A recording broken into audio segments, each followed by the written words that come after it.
পায়েল, আমি বেরোচ্ছি বুঝলে। দাঁড়াও পবিত্র, আজকে গাড়িটা রেখে যাবে। কেন, কোথাও যাবে তুমি? আমাকে বাজারে যেতে হয়, আমি আজকে গাড়িটা বাজারে নিয়ে যাব। বাজারে যাবে? কিন্তু তুমি টোটো করে যাও তো, আর ওটাই তোমার সুবিধা হয়। না, আমার অসুবিধা হয়। বাবা গাড়িটা আমাকে দিয়েছিল, আমি কেন টোটো ধাক্কা খেতে খেতে বাজারে যাব? আর তাছাড়া অফিসের পার্কিংয়ে তো গাড়িটা এমনিই পড়ে থাকে। তেমন হলে তুমি টোটোতে করে অফিসে চলে যাও। এত বড় কথা তুমি বলতে পারলে?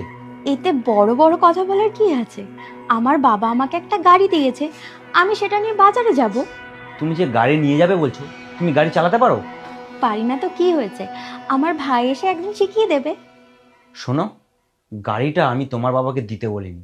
আর তুমি ভালো করে জানো, বিয়ের সময় এই সব জিনিসগুলো দিতে আমি বারণ করেছিলাম। তাও তোমার বাবা জেনে বুঝে এই সব জিনিসগুলো দিয়েছে, আর সেটা আমাদের দুজনকে দিয়েছে।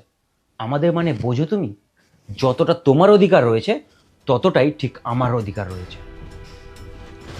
এই নাও তোমার গাড়ি। তুমি যদি বলতে 3 দিন তুমি চালাবে 3 দিন আমি চালাবো, সেটা তাও আমি মেনে নিতাম। কিন্তু তুমি যেভাবে বলছো, এর মানে বোঝায় গাড়ির মালিকটা তুমি। হ্যাঁ, খুবই সিম্পল। আমার বাবা যখন আমাকে গাড়িটা কিনে দিয়েছে, তাহলে সেটা আমার জন্যই কিনে দিয়েছে, তাই না? তার মানে তুমি কি বলতে চাইছো? এতদিন গাড়িটা চালাতে দিয়ে আমাকে তুমি দয়া করেছো?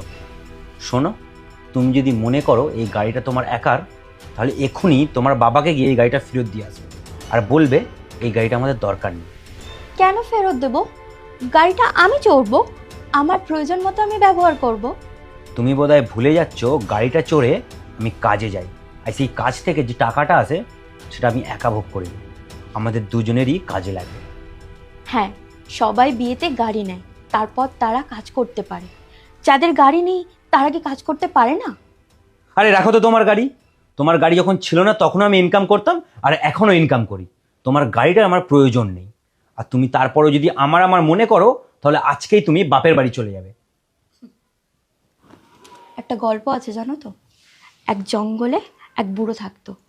সে শীতকালে গাছ কেটে আগুন জ্বালিয়ে সে নিজের শরীরকে গরম করত। আর যখন গরমকাল আসতো, গরম থেকে বাঁচার জন্য সে গাছ খুঁজে বেড়াতো। আর গাছ খুঁজতে খুঁজতে সে বুঝলো যে গাছ তার জীবনে কতটা জরুরি। এই শোনো, তোমার এই লেকচার শোনার মতো টাইম আমার কাছে নেই। তুমি একটা গাড়ির জন্য এতটা নিচে নেমে যাবে আমি ভাবতে পারিনি। খুব অবাক লাগছে তাই না? আমিও কখনো ভাবিনি যে তুমিও এত নীচ মানসিকতার মানুষ। ঠিক এই সময় তোমার যেমন আমাকে লাগছে, আমারও সেই সময় তোমাকেও সেরকম লাগছিল। আমাকে?